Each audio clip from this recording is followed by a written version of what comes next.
এটা বাড়িতে বানিয়ে রাখলে জীবনে আর কারোর গ্যাস অম্বল হবে না। গ্যাস অম্বল, পেট ফাঁপা, বদহজম, অ্যাসিডিটির সমস্যা চিরতরে গায়েব হয়ে যাবে। বাড়িতে থাকা মাত্র 3টি জিনিস দিয়ে এই গুঁড়ো মশলা বানিয়ে যদি রেখে দাও তাহলে অনেক দিন পর্যন্ত রেখে দিতে পারবে, আর গ্যাস অম্বল কিন্তু চিরতরে বিদায়ী হয়ে যাবে। নমস্কার বন্ধুরা, মালবিকা কিচেন উইথ ভেজ ফুডে আরও একটি নতুন পর্বে আপনাদেরকে সবাইকে স্বাগত জানাই। আজ আমি আপনাদের সাথে খুবই সুন্দর একটি উপকারী ভিডিও শেয়ার করব। যদি আপনাদের পেটের গ্যাস বা অম্বলে বারবার কষ্ট পান তাহলে ঘরোয়া কিছু টিপস দেখাবো, তাতে আপনাদের কিন্তু অনেক উপকারে আসতে পারে। এই ভিডিওটি প্রথম থেকে শেষ পর্যন্ত দেখার অনুরোধ রইল। প্রথম যে উপকরণটা নেব সেটা হলো জোয়ান। জোয়ান আমি এখানে চা চামচে 3 চামচ নিয়ে নেব। 1 চামচ, 2 চামচ, 3 চামচ। এই জোয়ানের মধ্যে কিন্তু প্রচুর পরিমাণে প্রাকৃতিক গুণ আছে যা আমাদের হজমে সাহায্য করে এবং গ্যাস অম্বল কমাতে ভীষণভাবে উপকার করে, এবং তার সাথে সাথে পেট ফাঁপার যদি সমস্যা থাকে তাহলে কিন্তু আমাদের হালকা করতে সাহায্য করে, এবং খাওয়ার পর যে হজমের ব্যাপারটা থাকে সেটাও কিন্তু রিমুভ করতে সাহায্য করে আমাদের এই জোয়ান। পরের যে উপকরণটা নিয়েছি সেটা হলো গোটা জিরে। গোটা জিরে সেম আমি চা চামচে 3 চামচ দিয়ে দেব। মাপটা কিন্তু আপনারা একটু মাথায় রাখবেন। এখানে যেহেতু জোয়ান আমি 3 চামচ ব্যবহার করেছি, সেক্ষেত্রে গোটা জিরেটা সেম একইভাবে এখানে আমি 3 চামচ ব্যবহার করলাম। দেখুন, গোটা জিরে শুধু রান্নার স্বাদই বাড়ায় না, এই ছোট্ট গোটা জিরের মধ্যে লুকিয়ে আছে দারুণ এক প্রাকৃতিক গুণ। হজমের যত্ন থেকে শুরু করে পেটের অস্থির কমানো ঘরোয়া উপায় হিসাবে এই জিরে কিন্তু ভীষণভাবে কিন্তু আমাদের উপকার করে। একই চা চামচের 3 চামচ মৌরিও দিয়ে দেব। দেখুন, এখানে আমি যে কটা উপকরণ ব্যবহার করছি সব কটাই কিন্তু আমাদের হাতের কাছে রান্নাঘরে থাকে, অর্থাৎ এক্সট্রা করে কিছু কিনে আনার দরকার নেই। মৌরির মধ্যেও কিন্তু প্রাকৃতিক গুণাগুণ ভীষণভাবে আছে। খাবার পরে হজম আরাম দিতে সাহায্য করে এবং মুখের দুর্গন্ধ কমাতে এবং পেটের ভারী ভাব দূর করতে কিন্তু মৌরির মেলাই বড় ভার। এই যে 3টি উপকরণ নিয়েছি, এবার কড়ার মধ্যে দিয়ে দেব, একসাথেই দিয়ে দেব। এবারে যেটা করতে হবে, লো টু মিডিয়াম আঁচে জালটা করে এইভাবে অনবরত নেড়ে নেড়ে হালকা করে ভেজে নেব। এখানে কিন্তু কড়া করে ভাজলে হবে না, আর যা ভাজার পরে দেখবেন খুব সুন্দর কিন্তু একটা সেন্ট বেরোবে। তাহলে আমি কিছুক্ষণ একটু ভেজে নিচ্ছি। কালারটা কিন্তু আগের থেকে খুব সুন্দরভাবে চেঞ্জ হয়ে গিয়েছে, আর আমি কিন্তু হালকা করে ভেজে নিয়েছি। এখান থেকে ঠিক আমি 2 থেকে 3 চামচ এই ভাজা উপকরণগুলো রেখে দেব। 3 চামচ। এবার একটা আপনারা এয়ারটাইট কন্টেনারের মধ্যে রেখে দিতে পারেন। তো কি কাজে ব্যবহার করবেন অবশ্যই এটা আমি জানাবো, একটু পরেই আপনারা বুঝতে পারবেন। এই মিক্স জারের মধ্যে ভাজা মশলাগুলো দিয়ে দেব। আপনারা কিন্তু এই কাজটা শিলনোড়ার মধ্যেও করতে পারেন। আমি জাস্ট 1 চিমটে হিং নিয়েছি। হিংটা কিন্তু যখনই আপনারা মিক্স জারটা ব্লেন্ড করবেন তার আগের মুহূর্তে দিয়ে দেবেন। পরিমাণটা আপনারা তো দেখেই বুঝতে পেরেছেন। পরে ব্লেন্ড করে নিয়ে আসবো, একদম মিহি করে মশলাটা রেডি করে নিয়ে আসছি।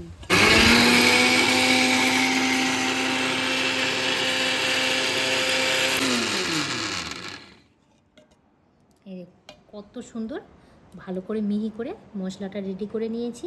এবারে একটা পাত্রের মধ্যে নিয়ে নেব।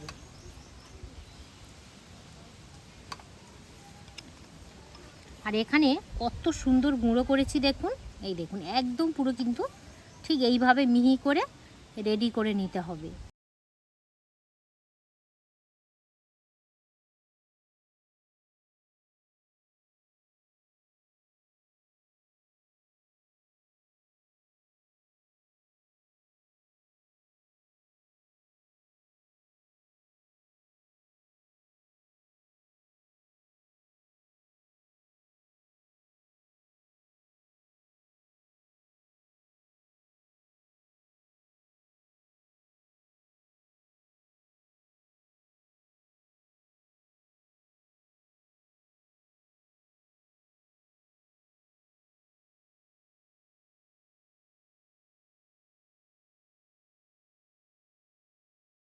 এটাকে অনেক দিন সংরক্ষণ করে রাখতে পারবেন।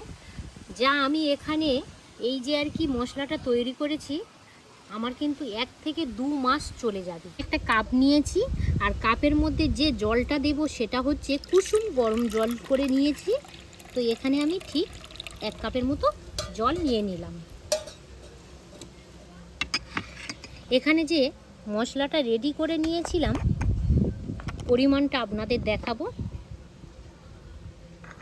ঠিক কিন্তু 1 কাপ জলের জন্য এই হাফ কাপ কিন্তু মশলাটা দিতে হবে, তার বেশি কিন্তু দেওয়া যাবে না। এবার এটাকে ভালো করে গুলে নেব।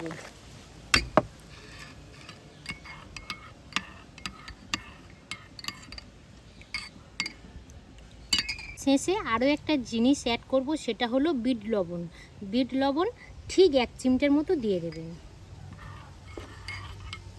এইভাবে ভালো করে ফেটে নেবেন। আর গরম গরম অবস্থায় কিন্তু খেতে হবে, খুব গরম নয়, হালকা একটু গরম থাকবে সেই অবস্থায় কিন্তু খেতে হবে।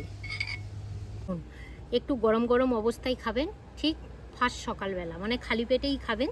দিনে 1 বার খেতে পারেন বা 2 বার খেতে পারেন। আমরা যা খাবার খাই খুব সহজে কিন্তু হজম করতে সাহায্য করে। যাদের আর কি গ্যাস হয় বা অ্যাসিড হয়, দেখবেন হজম হওয়ার জন্য আমরা সিরাপ খাই, সেটা কিন্তু খাওয়ার কোনো প্রয়োজন হবে না, কারণ এর মধ্যে কোনো সাইড এফেক্ট নেই। খুব সুন্দর প্রাকৃতিক গুণাগুণ আছে, আমি তো আপনাদের সাথে শেয়ার করলাম। এরপরের যে প্রসেসটা দেখাবো, যেটা ভালো লাগবে সেটাই করবেন। ঠিক আমি 1 গ্লাস জল দিয়ে দিলাম। 1 গ্লাস জল দিয়ে দিয়েছি। এবারে যেটা আমি ভাজা মশলা যে তুলে আগে রেখে দিয়েছিলাম, ঠিক আমি 1 চামচ এখানে দিয়ে দেব। ভালো করে 3 থেকে 4 মিনিট মিডিয়াম আঁচে জাল করে একটু ফুটিয়ে নেব। তাতে কি হবে, এই যে 3টে উপকরণের যে ফ্লেভার বা গুণাগুণ জলের সাথে কিন্তু খুব সুন্দরভাবে অ্যাডজর্ব হয়ে যাবে। এখানে একটা ছাঁকুনি নিয়েছি, এবার এই জলটাকে ছেঁকে নেব।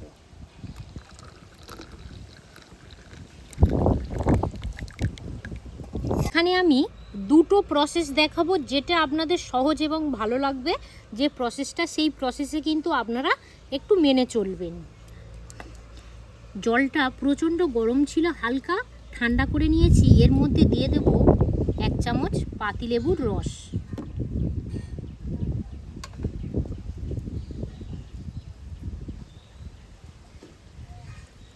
পাতিলেবুর মধ্যে কিন্তু প্রচুর পরিমাণে ভিটামিন সি থাকে এবং আমাদের মুখের রুচি কাটাতে কিন্তু সাহায্য করে এই পাতিলেবু। তো এই 1 চামচ রস দিয়ে দিলাম। এবার ভালো করে এইভাবে মিশিয়ে নেব। দেখুন পাতিলেবু রসটা দেওয়ার পর কালারটা একটু কেটে যাবে, তবে কিন্তু গুণাগুণ উপকারিতা সব কিন্তু একই থাকবে। আপনারা এই জলটা কখন খাবেন? দিনে 1 থেকে 2 বার খেতে পারেন। সকালে খালি পেটে খাওয়াটাই সব থেকে ভালো। আর যদি টিফিন খাওয়ার পরেও খান তাতে কোনো অসুবিধা নেই, তবে খালি পেটে খেলে একটু আমাদের কার্যকারিতা বেশি হয়। যদি আপনারা কন্টিনিউ 1 সপ্তাহ মেনে চলেন, দেখবেন আপনাদের গ্যাস, অম্বল, অ্যাসিড বা পেট ফাঁপার যে সমস্যাগুলো যেসব বন্ধুদের থাকে, একটু বলে কিছুই থাকবে না। ভীষণ সুন্দর আমাদের শরীরটাকে সুস্থ লাগবে এবং খুব সুন্দর একটা ফ্রি অনুভব করতে পারবেন।